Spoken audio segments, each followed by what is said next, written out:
caminhando nas Escrituras, fazendo uma construção diária do texto sagrado. E hoje caminharemos no capítulo de número 38 do livro da Gênesis. Capítulo 38 do livro da Gênesis.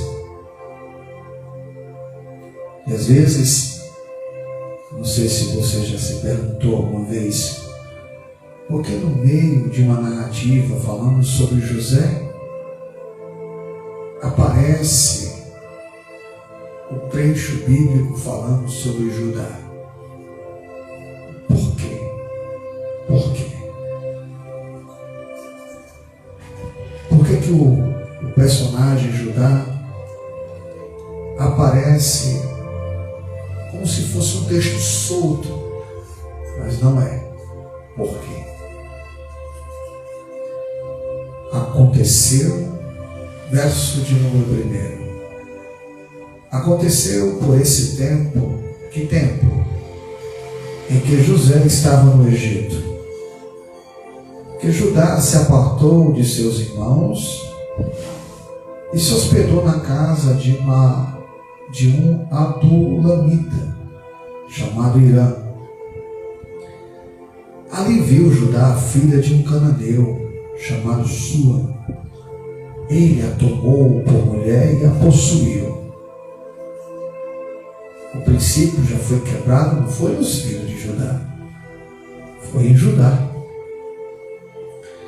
E ela concebeu e deu à luz um filho, e o pai lhe chamou En. Tornou a conceber e deu à luz um filho, e a este deu a mãe o nome de Onã. Continuou ainda e deu à luz outro filho, cujo nome foi Selá. Ele estava em Quesibe quando teve 3 filhos do gênero masculino. Judá, pois, tomou a esposa para ele.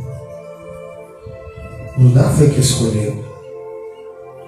O seu primogênito, o nome dela era Tamar. Porém, o primogênito de Judá era perverso perante o Senhor, pelo que o Senhor o fez morrer. O que adianta, às vezes a gente fica pensando, 3 homens, 3 filhos do gênero masculino, mas todos tinham o comportamento de não gerar filhos. Então disse Judá a Onã: possui a mulher de teu irmão e compra o levirato e suscita a descendência a teu irmão. É cultura do nosso povo. Sabia, porém, Onã que o filho não seria tido por seu, e todas as vezes que possuía a mulher de seu irmão, deixava o sêmen cair na terra para não dar descendência ao seu irmão. Também era perverso, egoísta, não queria que o seu irmão fosse lembrado com a sua semente. Isso, porém, que fazia era mal perante o Senhor, pelo que o Senhor a este o fez morrer. Então disse Judá a Tamar, sua nora: permanece viúva em casa de teu pai, até que Selá, meu filho, venha ser homem, pois disse, para que não morra também a este. Como os seus irmãos, assim também Tamar se foi, passando a residir na casa de seu pai.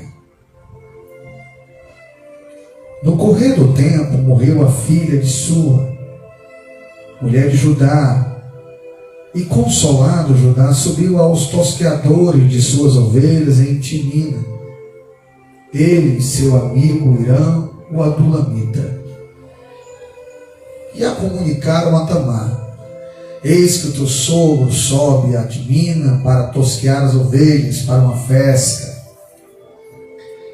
Então ela despiu as vestes de sua viuvez e cobriu-se com véu e se disfarçou e se assentou à entrada de Enaim, no caminho de Timina, pois via que Selá já era homem e ela não lhe fora dada por mulher, como se a culpa fosse dela, por tudo que tinha acontecido.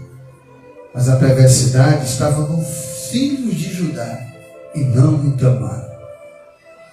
Vendo a Judá, teve por meretriz, pois ele havia coberto o rosto.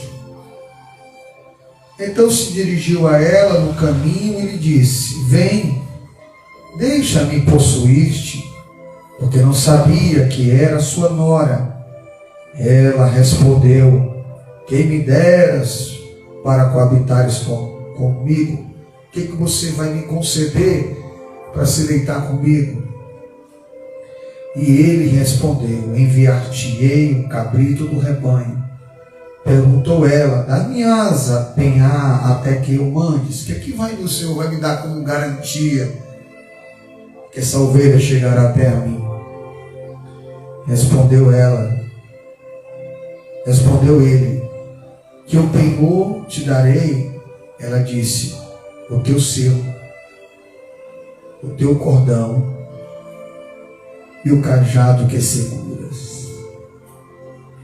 Ele, pois, lhe deu e a possuiu, e ela concebeu dele. O teu selo, o teu bordão e o cajado que seguras. O cajado do pastorado, o cordão e o teu selo. Valores negociados pelo prazer passageiro. Valores negociados por algo passageiro. Algo que fala do chamado, do caráter e das riquezas que Judá tem. Ele concedeu em troca de um prazer temporário. Levantou-se ela e se foi, tirou de sobre si o véu e tomou as vestes da sua viuvez. Enviou Judá o cabrito por mão do Adulamita, seu amigo, para reaver. O pegou da mão da mulher, porém não a encontrou. Agora ele queria de volta os símbolos do seu caráter, do seu ministério, do seu chamado.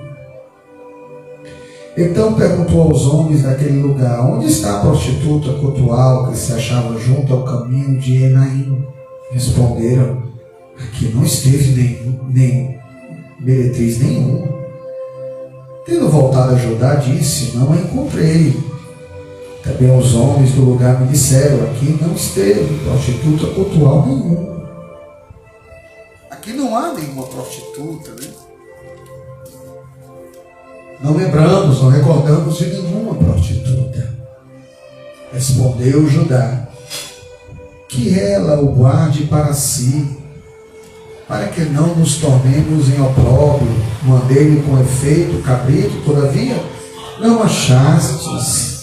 Perceba que Judá ele não dá tanta importância para aqueles símbolos que representavam seu caráter, sua personalidade, o seu chamado, sua formação, sua origem.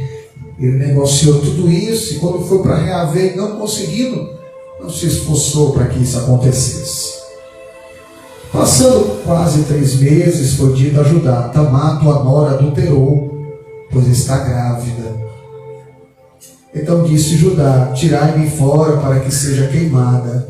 Ele não lembrou que ainda tinha uma promessa a cumprir de entregar o seu filho Selá para Tamar, mas ele não lembrou disso. Ele não lembrou do ato que ele praticou para ser consolado, mas pediu para Tamar ser queimada no fogo.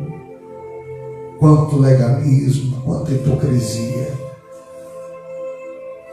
Exige-se algo sobre os outros, mas não lembra quem é ou o que fez. Isso é algo a gente nós refletimos aqui nesse dia. A hipocrisia de Judá. Tudo isso está acontecendo dentro da história de José. Por quê? Por que para de falar de José e fala um pouco sobre Judá, depois fala sobre José de novo? existe uma lição, um princípio aqui que a gente vai construir nesses capítulos, que serão princípios eternos para a tua vida. Tirando-a, mandou ela dizer a seu sogro: do homem de quem são estas coisas eu a concebi. E disse mais: reconhece de quem é este selo, este cordão e este cajado? Você lembra de quem é? Respondeu Judá e disse: mais justa é ela do que eu, porquanto a dei a selar meu filho e nunca mais a possuiu. Caiu, né? O Espírito produziu no coração de Judá arrependimento. Mas a graça de Deus é maravilhosa. Olha o versículo 27. Que aconteceu que, estando ela para dar à luz, havia gêmeos no seu ventre. No meio dessa imoralidade, desse incesto, de uma forma inconsciente, mas era, Deus gerou gêmeos no ventre de Tamar e de Judá, que agora não, que é viúvo.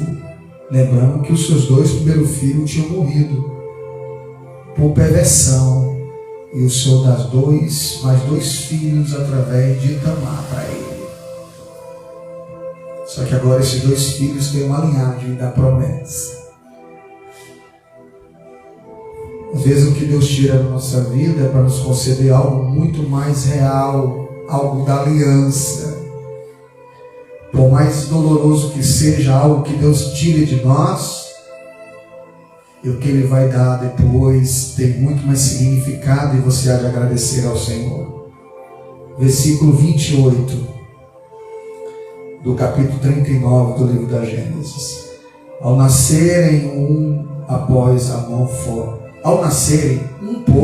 fora, e a parteira, tomando-a, lhe atou o fio encarnado e disse: este saiu primeiro.